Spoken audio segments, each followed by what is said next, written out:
Hi, in this video, I'd like to go over our syllabus as quickly as I can so as to not take up too much of your time.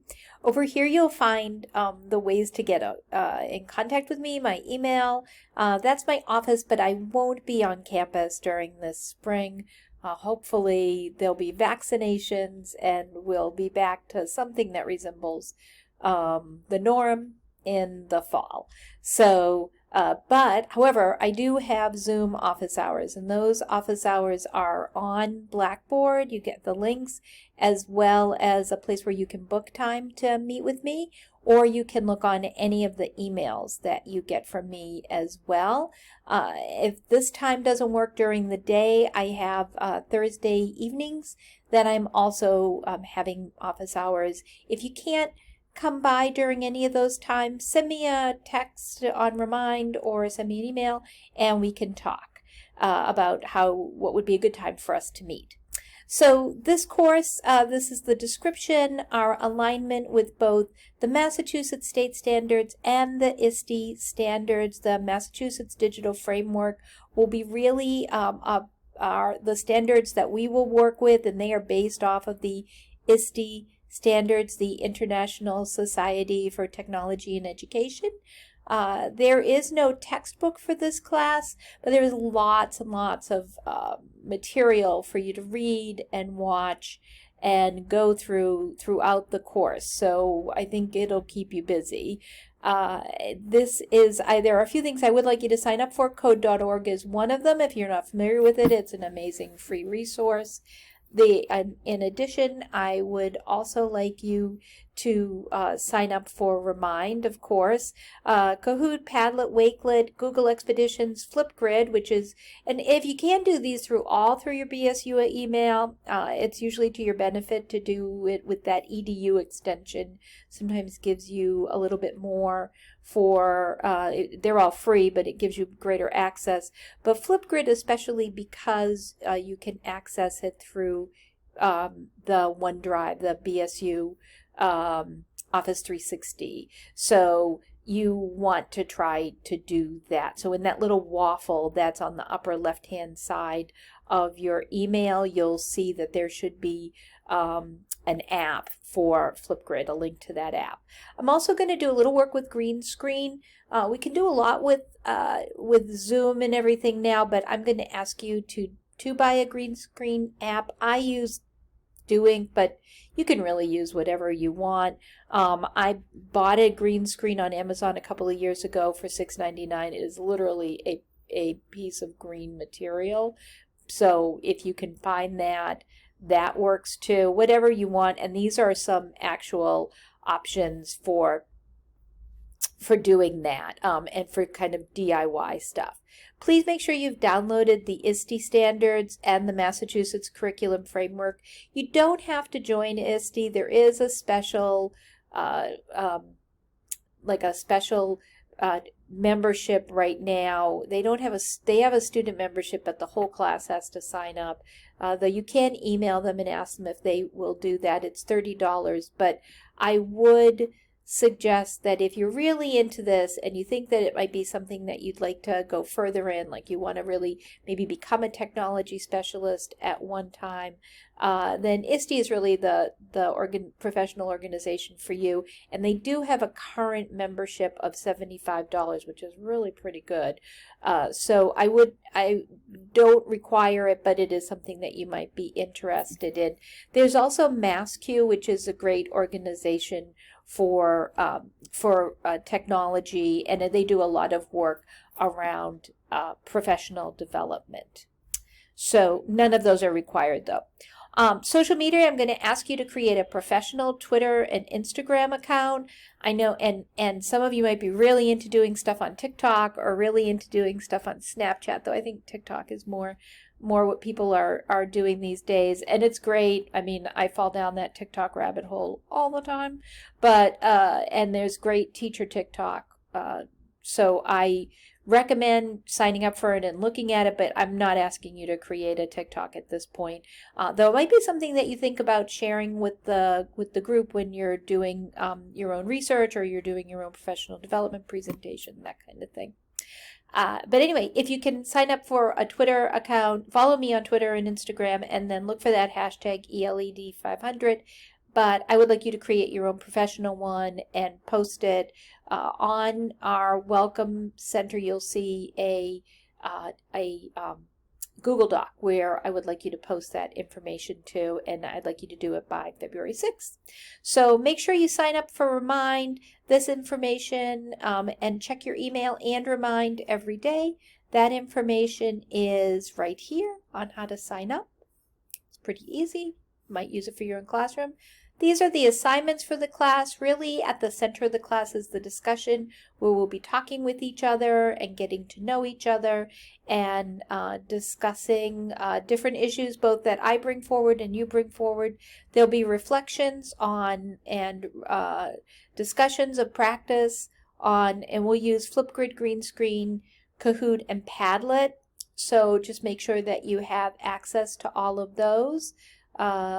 Green Screen is the only one that will cost anything. You'll be creating a website, which I have a screencast about that and going through what the requirements for that are. So please start working on that. I suggest you start early so you feel comfortable with it. In this section, I kind of go over all of these briefly, what the requirements are, and then in the next section, you'll see more details. So just in terms of the final product for this class, it is either a professional development presentation where you are virtually teaching your colleagues, or creating a technology integration plan that you could use in your classroom either for this year or for next year, depending on where you'll be teaching or how or in what situation you'll be teaching in, but how you would integrate technology into your classroom. And these are both due at the end of the semester. This class is based off of 200 points, and I break down here what those points need to be to get different grades. So the discussion, I break it down here into some detail and asking you to both respond to my discussion, and then you will lead a discussion and you will provide responses to each other's discussions. So I've listed below here all of the discussion requirements and the dates they are due, as well as my dates for presenting your like the posts that I will be sharing with you. So everything should be in APA format. The discussion that you lead should include 5 resources. So you will choose a topic and you will lead a discussion on the discussion board. You will respond to everyone that responds to your discussion.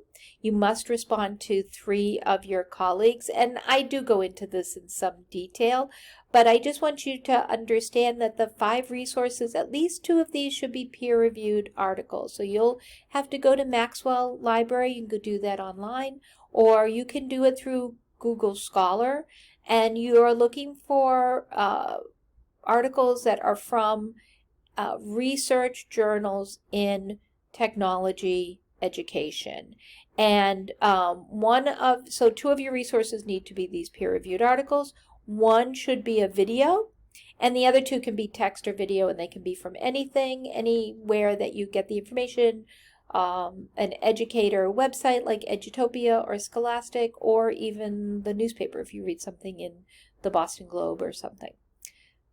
Now, some of the topics that you might be talking about in your discussion could be things like drones in the classroom, or our friend TikTok, and how we use this highly visual social media in the classroom, coding, game-based learning, or really any topic of your choice. So it might be something that you're doing in your classroom, like innovative ways to teach math, or really great ways to use virtual reality, or augmented reality in your classroom. There is a rubric for grading the discussion. I use it, and you get 3, 2, or 1 point based on how you respond to your colleagues and their discussion that they've posted, what your feedback is. This table shows all the due dates with the discussion. So you see that the discussion goes really throughout the semester, and I think this breaks it down for you. So just follow along with this particular rubric here, and you should be fine. And if you have questions, just always ask me. The technology website is really a way for you to create a professional portfolio, and I go into some detail. You can see all of these assignments again in the assignment page on Blackboard. So the professional, and then these are the two final products for this class, and they are either the professional development presentation, which is really you teaching your colleagues how to do something like set up a Google Classroom or use Kahoot or manage iPads in an elementary classroom or take a virtual field trip.